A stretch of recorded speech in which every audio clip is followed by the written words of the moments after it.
Andrew, your mic, is it working? You got to unmute bottom left corner. Can you hear me? We can, yeah. How are you? Yeah, I'm good, friend. I'm in the middle of a poker game, but since this is the battle for humanity against the Satanists and the Matrix with its constant deception of the populace, I thought I would jump in and say hello to everybody. Your thoughts, Andrew? We had your brother on earlier, Tristan come on earlier. Your thoughts on Alex Jones being back on X?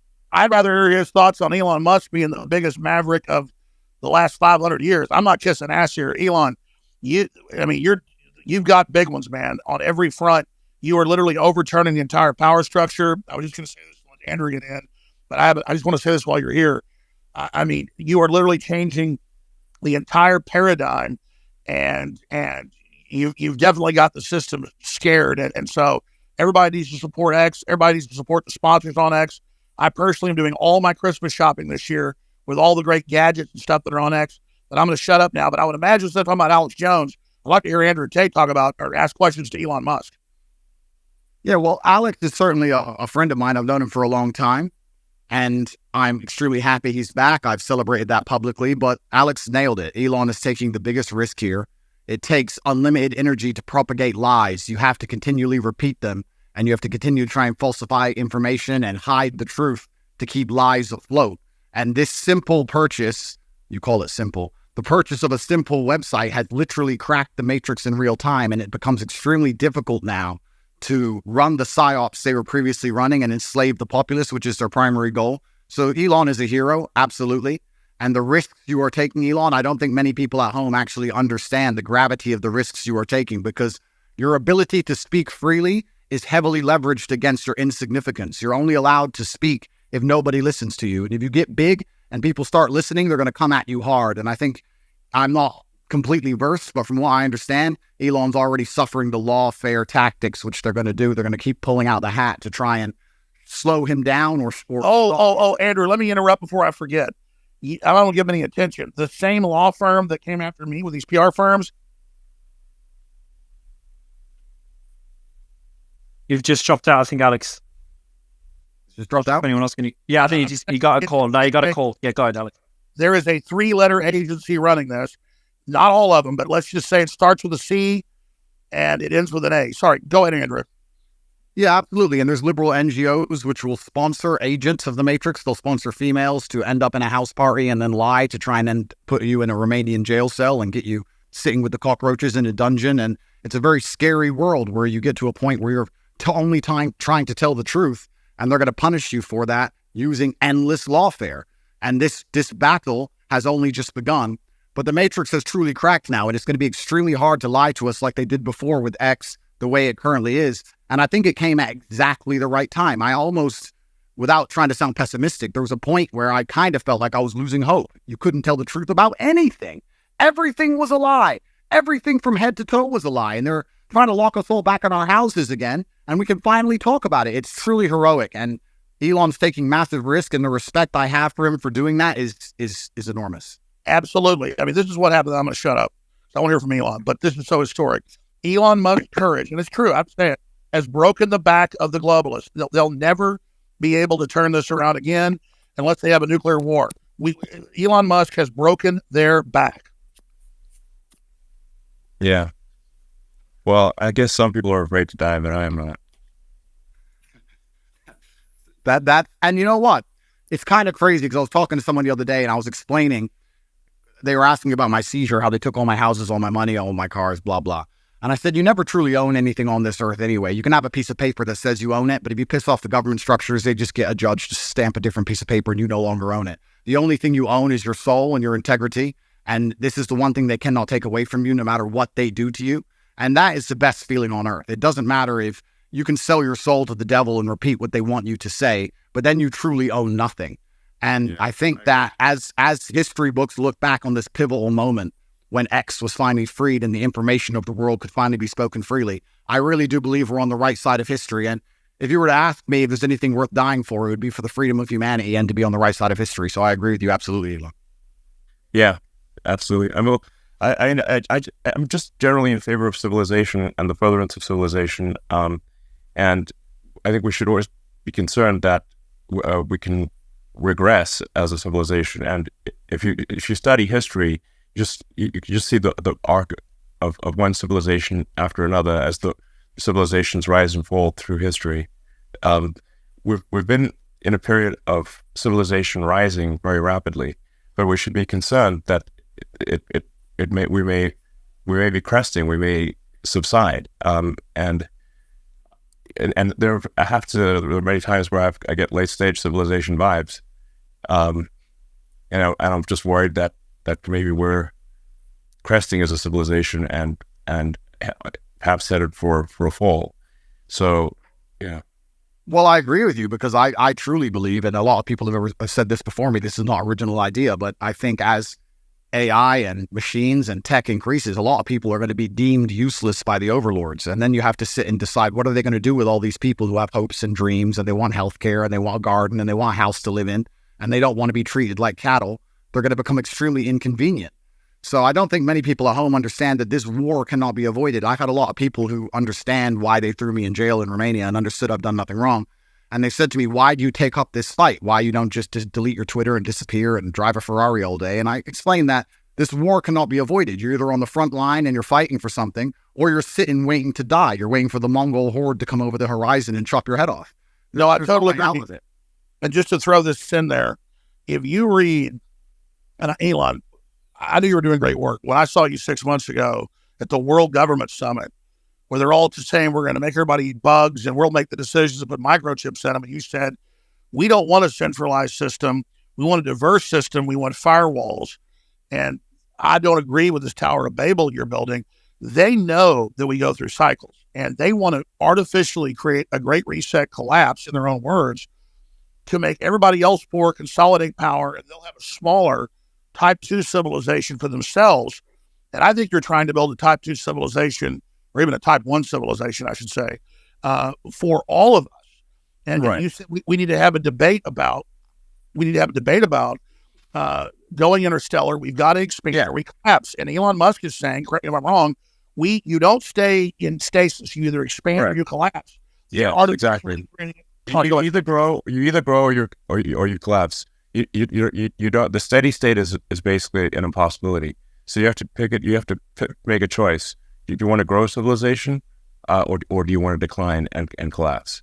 And because steady state is not stable. So, and I say we grow, and I say we expand, and we have more humans, and we become a multi-planet species and a spacefaring civilization, and ultimately be out there among the stars. And I think that is the exciting, inspiring thing for the future. Not a declining human civilization that dwindles to nothingness and where humanity dies with a whimper. And that's the bottom line. I think it is the battle of people who believe in humans and humanity and want it to expand against people who are so selfishly going through the earth and so selfishly oriented that they don't care about expanding civilization. They just want to control the humans that are currently here. And Andrew, I totally agree with you. And an arrogance. I totally agree. Let me throw this caveat, because I've read the writings of Bill Gates and Klaus Schwab and the Club of Rome. They know we could easily expand. There's plenty of room, hundreds of billions of known galaxies. They know that this is just a seed that's going to not just grow into one giant oak, but an entire forest, an entire universe. And so they want to shut everybody else down because they can't deal with competition. The Elon Musk that come out of the general public, they want a global tyranny so they can direct it and control it so that they direct the expansion. And we can't let that happen, because they literally talk about it in Agenda 21, the official UN plan, a 90% world population. So we need to go with the Elon Musk plan. And that's why I tell people that get upset, they go, Elon Musk is involved in every advancing technology. The globalists are pushing that too. Well, technology is like a gun. It's whose hand it's in. And so we need the gun in the people's hands, the gun of expansion, instead of in the globalist hands. And so just because Elon Musk is on the cutting edge of every technology, don't fear the technology like some troglodyte. Fear us not being in control of it. And Elon is saying we need to be an expansionary human explosion of competition and freedom, not some new dark age with a tiny breakaway civilization that's only working for itself. Sorry, I'm ranting. No, but you're completely right. Because if Elon doesn't push these boundaries, they will push these boundaries. And once they have the sole control and the monopoly over such technologies, it's over for all of us. I don't think most people understand. It simply is the humanistic view against the death cult view. And there's people in the world who have they have no interest in growing humanity, no interest in advancing the species as a whole. Their interest is in power and control. And all they want to do is have absolute power over the people that currently exist and their children. And you can talk about all the perverse reasons they want to do those exact things. But it's truly scary. And all the people at home who don't really understand the gravity of this fight, they seem to think it's right wing, left wing, ha ha ha. Yes, exactly. They're thinking about it the wrong way. It's sorry, I just got a little X here. But you're totally exactly. This right left it's the wrong way to think about it. It's the sort of the extinctionists versus the pro-humans.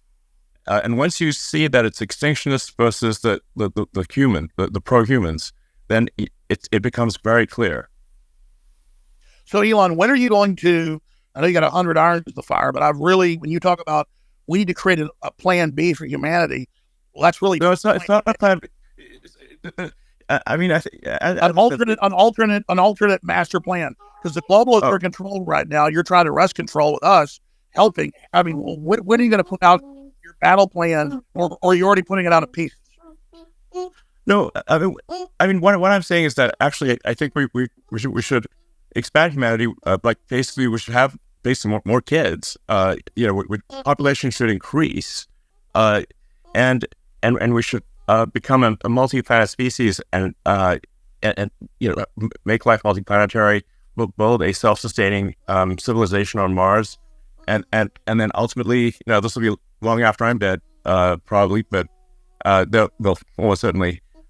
We can go to other star systems and go out there, and I don't know, maybe we'll find some long dead alien civilizations. And I don't think we want to be one of those lame one planet civilizations that never got beyond its home planet. I mean, we're gonna what are the aliens gonna think of that? It's like we got to make a good showing. Team Human. Well, let's go. And that would absolutely extremely disappointing. But it's essential, and truthfully, it's so amazing we'd even speak about these things. Only 2 years ago, you couldn't even speak about these subjects, but it's so pertinently obvious to anyone who pays attention, and it is scary, and expansion and humanistic views are certainly the way to progress, and it has to be done. There's no other way. Just like a business, just like you guys said, if you stand still, you die. And it takes a few brave people to break the matrix. You have to break the dam, and I think bravery is so important because it puts a crack in the dam, and it shows that if there's people out there brave enough to risk getting canceled, risk lawsuits, risk lawfare, then it's going to inspire bravery amongst the rest of the populace. And it becomes extremely hard to lie to brave people. And I think that's one of the largest pandemics of Earth today is bravery. And when I say bravery, I don't mean that in any kind of negative connotation. Bravery is being full of love and loving the people around you and sticking up for your community and loving where you live and loving your country. And it's brave to do those things. And it's love. What do the globalists teach us? Yeah. Children are bad. We're ugly. Humans create, all this racial division. They want us to hate each other, so we just give up, roll over, so the globalists can have the future. I would just like to say here, the globalists are short-sighted too, because the thing is that you can't really separate yourself from civilization. So I think those who are sort of advocating, like it's really, I think it's just logical to be pro-civilization. You don't actually necessarily have to be altruistic. You just have to think long-term and say, obviously, you cannot exist in any good way without civilization. I mean, just watch one episode of Naked and Afraid and see how much you want to go live in a forest by yourself. We're in a super pivotal moment now. And the reason we're in a pivotal moment is because the machines cannot do the policing as of yet. My brother and I always talk about how bad COVID would have been if they had Terminator machines. You didn't have your mask on. You couldn't even appeal to the empathy of the person who knew how insane it all was. As soon as machines control the policing, it's absolutely over. And we're not that far away. So we're in a very pivotal period now where the bravery that's required to resist the globalist oppression has to happen now. Soon the technology will exist. And it's over for everybody. We are at critical crossroads right now in the entire future of the human destiny. And I call it Plan B, but I mean, Elon, what do you call it? Just an alternate plan for humanity? Because we can have a debate because the Black Rocks and the globalists are right now in control. If they were 100% control, you and others have felt rested to maybe they're in 80% control. They're losing control very quickly as people discover what they're doing. But what would you call the debate and discussion about a pro-human future? Just humanity? Yeah, to humanity, absolutely. That sounds good. But I think like something that is really important is like you just literally have to have kids, or there's no next generation. Alex, do you have kids? Yes, I do. I'm not as prolific as you, but I wish I was. They're the best thing in my life. I have 4. Okay, great. And Andrew? I do have a few. I won't let you down, Elon. I'm coming. Okay, I'm coming to take over your title. I'm coming to take over. I'm doing my best. I gotta use my good looks for something. Well, I think we ought to encourage people to have kids. And this is the bottom line argument. This is what is so important. We just talked about how the globalists are ultimately selfish and only care. Well, look at most of the globalists don't have children. Because they're selfish. Here's the thing. You guys are all attacking the globalists, but if you ask a globalist, like I have friends who I would consider globalists, you ask them, their ideologies are aligned that they believe that somebody living across the world is just as valuable as somebody who lives in America. And I know, there's... I've already enslaved the third world, and then... but that's not how everybody who you would categorized as... No, you're right. There's a lot of useful idiot globalists. That's not... Globalists at the top are depopulationists. That's their word. So maybe if you want to look at the top, you can say globalists at the top. Some of them might have that view. But, if you just talk to an ordinary person who views themselves as a globalist, they're not saying, I'm evil.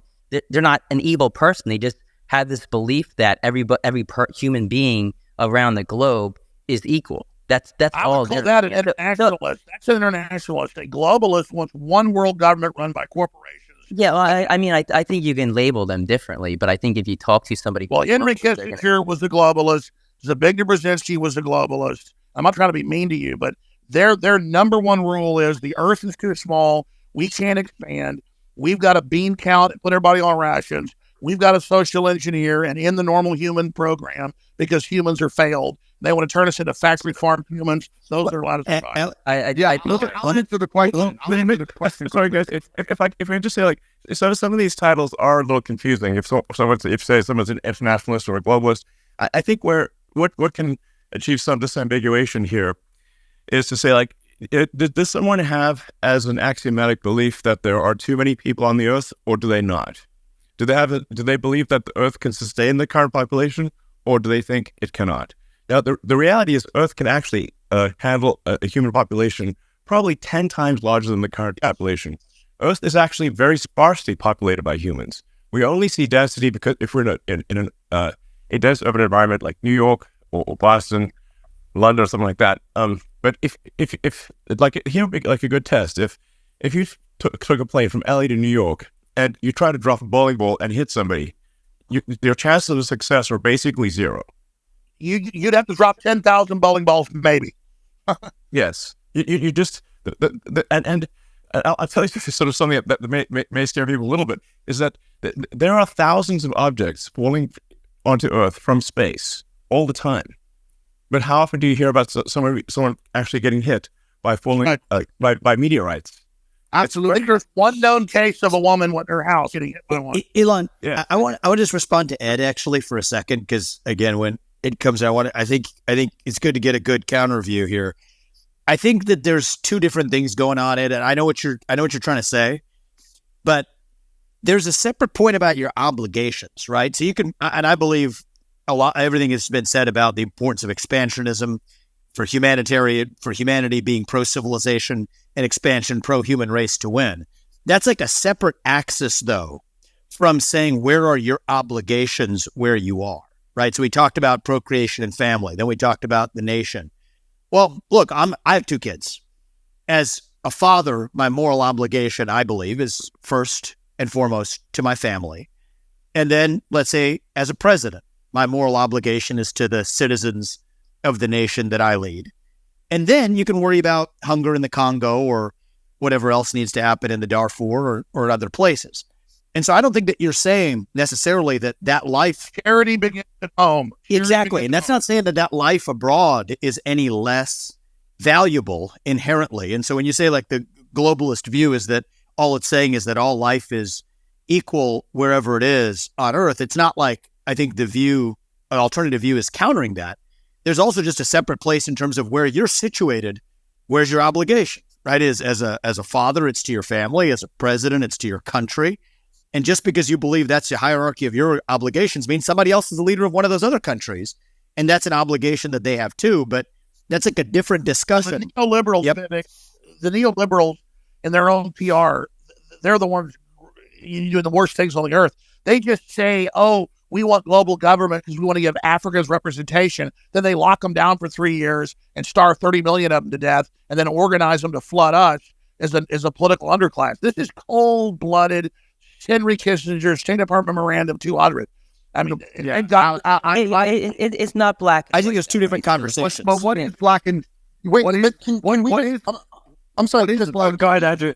Go ahead, Andrew, and then we'll go to Dave. Andrew? What I do believe is black and white is simply, if you read a history book, you'll see the worst things that humanity have ever done have been done with good intentions. That's what's so bad about evil acts, is that people think they're doing the right thing. And that's the most dangerous thing about it. And this idea that they look at all human life as sacred and all the same, I actually disagree. I think the reason they will prioritize people in a third world country, for example, you'll say it's because they see us as equal. I think it's because they see us now as spoiled and annoying. They don't like that we need pensions and living space and healthcare. They simply want slaves and a robot class. They'll do anything it takes to get it, and they'll get it from anywhere they can. And when someone comes along and says, well, my intentions are good, I'm not interested in that, because you can name any Holocaust or any atrocity in history. The people didn't think they were the bad guys. They often thought they were the good guys. And I guess the easy way to look at life is you want to be having as many children as possible. You want to pray other people do the same, and you want those people to enjoy freedom. And anyone who's coming along restricting speech, restricting access to certain things, restricting movement, all they're doing is trying to restrict so they can control. And nobody in a history book ever who did that either was the good guy. I think it's very clear to see who's on the right side of history and who isn't. And I advocate freedom for everybody. If I disagreed with absolutely everything Alex said, I'd still be glad he's back on X. And these people can't even handle a different opinion. Do you think they're going to allow the people who have a different opinion to them to share water or share food or share anything else once they have the reason they don't want another opinion is they want to misrepresent what Elon Musk or Andrew Tate or Vivek Ramaswamy or any of, I'm telling you, they want us silenced so they can lie about what we said. Yeah. I agree with you. Jackson, I'm going to go to you right after Dave. I'm just saying, I agree that with you there. I think that a lot of the media and a lot of these platforms do want to silence voices because they want their voice to be heard louder. So yeah, I definitely hear you there. I definitely don't. As when it comes to globalist, I think, it's not black and white. You're not either a globalist or you're not. I think people fall in between, and there's different reasons for why people might feel one way about one, you could say globalist idea and another. So I don't like painting people like, with a black and white pen, because I feel that everybody falls somewhere in the middle.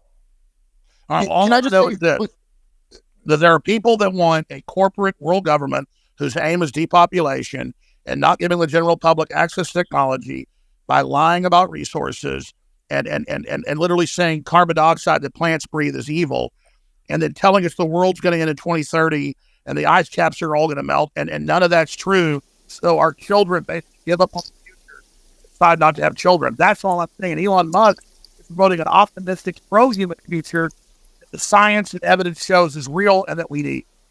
Gentlemen, I have to. Yeah, I just want to be sort of exactly. I want to be clear about my position. I'm super pro-human, and I mean all humans. Humans in America, humans in somebody who's got their thing open and everywhere else. Their phone open in the bathroom. Yeah, that's Vivek. Vivek, that's your phone, Vivek. I'm not able to mute you. Vivek. Perfect. Go ahead, Elon. Sorry about that. So, well, I hope you feel better. I feel great. Thank you. Sorry about that, guys. I'm super pro-human, like for Team Humanity here, and I just think we want to make sure that people have a positive view of the future, and like I think I encounter a lot of people who have actually very pessimistic conclusions about the future, and if you try to unpack that and say, where does that pessimism come from, and I think like these are like good people, like they have good intentions. I think they think about